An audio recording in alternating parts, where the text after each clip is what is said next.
Бразилската мутација на коронавирусот станува закана за целиот свет, предупредуваат научниците. Најмногу поради тоа што од него се детектирани уште 92 нови соеви, од кои најопасен е P1, кој многу побрзо се шири, се однесува нетипично за разлика од класичната варијанта. Она што загрижува е што во себе носи сличности и од јужноафриканскиот сој. Тоа го прави попренослив, а доказ за тоа се жителите на сојузната бразилска држава Манаус, каде луѓето кои еднаш го прележале вирусот во првиот бран се заразени по втор пат од новата варијанта. Бразилските болници се преполни, а докторите немоќни. Não consegue dormir por conta de será que teremos condição de atender? Será que temos medicamentos? Será que teremos oxigênio? Será que teremos condição de tratar esses pacientes adequadamente? Hoje temos.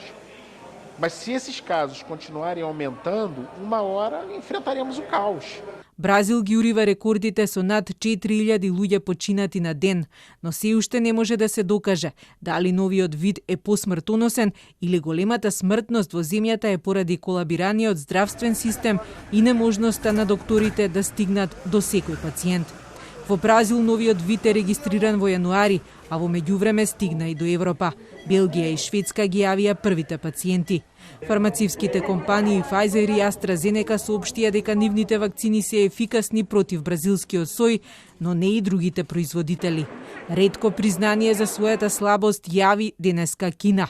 Директорот на Кинескиот центар за контрола на болести Гао Фу изјави дека двете државни вакцини Синофарм и Синовак имаат мала ефикасност против вирусот, поточно 50,4%. Според ГАО, кинеските вакцини создаваат малку антитела, дури и со 2 дози, па веројатно ќе биде потребна уште едно трето боцкање за да се продуцираат доволно. Според ГАО, сега кинеската влада размислува и официјално да ја искористи западната технологија, како на вакцината Pfizer, со цел да го стимулираат имуниот одговор или да ја зголеми дозата или количината што се прима. Кинеските здравствени власти претходно не веруваа во новата технологија со која Pfizer ја произведе својата вакцина. Беа сомничави дека вакцината базирана на молекулата РНК не е добро да се дава првпат на здрави луѓе. СЗО се уште ја чека Кина да ги објави податоците од третата фаза на студијата. Недостигот на транспарентност од Кина предизвика и сомничавост за тоа колку се ефикасни Синофарм и Синовак кај различни возрастни групи. Секоја нова стратегија што ќе ја воведе Кина за своите вакцини ќе има последици за повеќе од 20 земји каде се или продадени или донирани кинеските вакцини.